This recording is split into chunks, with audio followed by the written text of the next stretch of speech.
I want to spend some time today in a concept that we're actually going to do a whole e-course on, but I didn't want to wait for you guys to have this. I want you guys to at least have the beginnings of this to understand, because you can start applying this right away. And so we're using the whiteboard today to kind of bring some of this to life. So we call this the cycle of buy-in.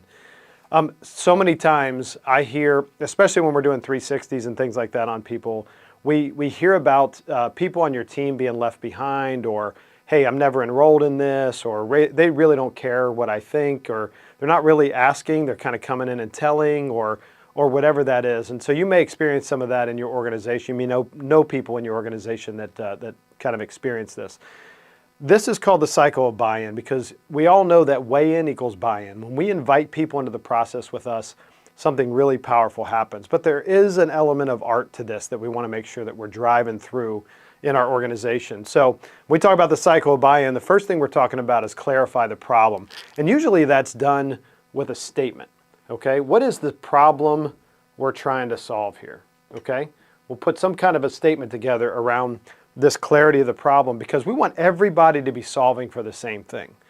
And so a lot of times we forget to do this. We walk in, we kind of talk about it a little bit, and people can get the wrong idea of what we're solving for and what we're not solving for, or whatever. When you have that statement, it's really clear that this is what we're trying to get an answer to, a solution to, a product against, whatever. Okay, and so we want to really spend time clarifying that problem before we take it out to the masses, okay? The second thing we want to do is called the art of Q&L. Now you've heard Q&A, right? Questions and answers.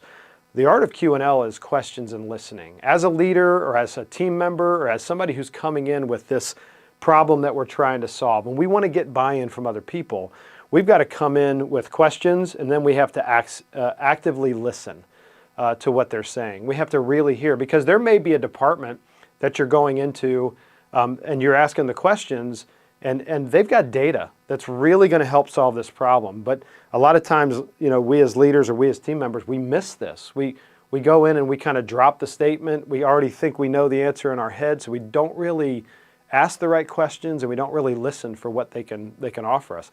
There may be something in that department, a piece of data, an already existing solution, anything like that, that could be present if we learn how to ask the right questions, be fully present, and listen to what they have to say. This is a research tool. This is something we're going in and we're researching. We're getting as much information as we can so that we can actually tackle that problem as it's happening. And we want to involve people in the process.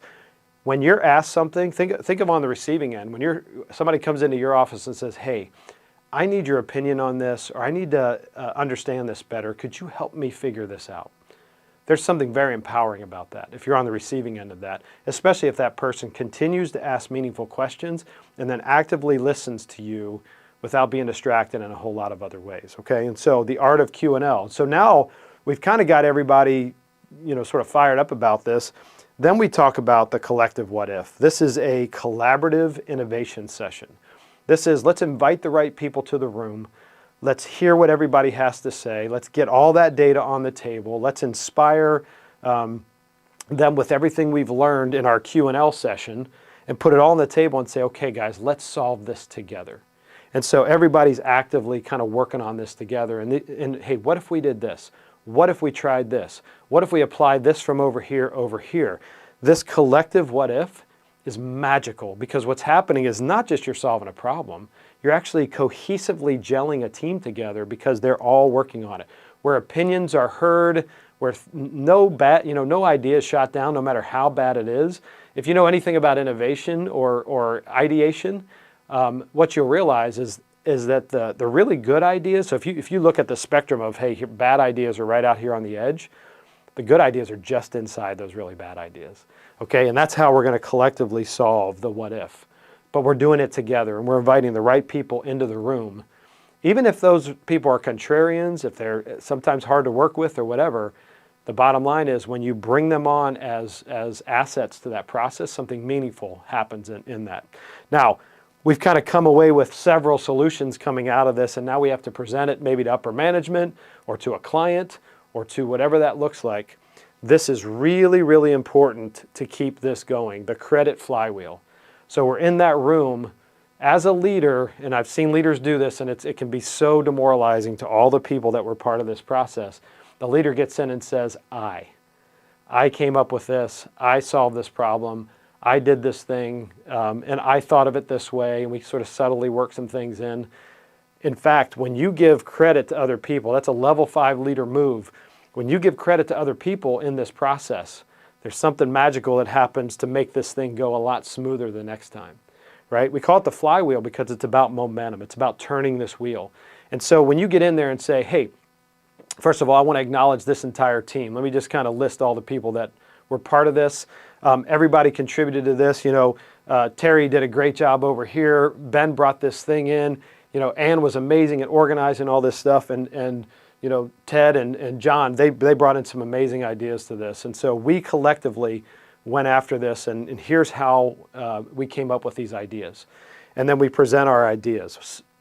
What's important is you're presenting the actual solution, which is what we're here for. But I think even the bigger thing is we have just made this cycle easier, right? Because now we have momentum that's actually building, because all these people go, when I went into that process with Tim or with Dave or with Sally, right? What happened was at the end, they gave us credit in this, and we can't wait to do this again. And so now we're a problem solving, we're an innovation engine, right? That's happening because this cycle is now turning. This credit flywheel has given this spark and fuel into some of that stuff.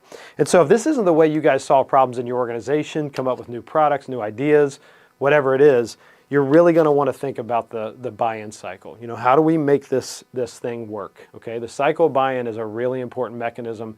A lot of times we forget the mechanics behind what we're doing. So I know that's a little bit long for a Friday drive. There'll be an e-course on this. We'll talk a lot more about each one of these, but I wanted to kind of get this into your hands before we got there.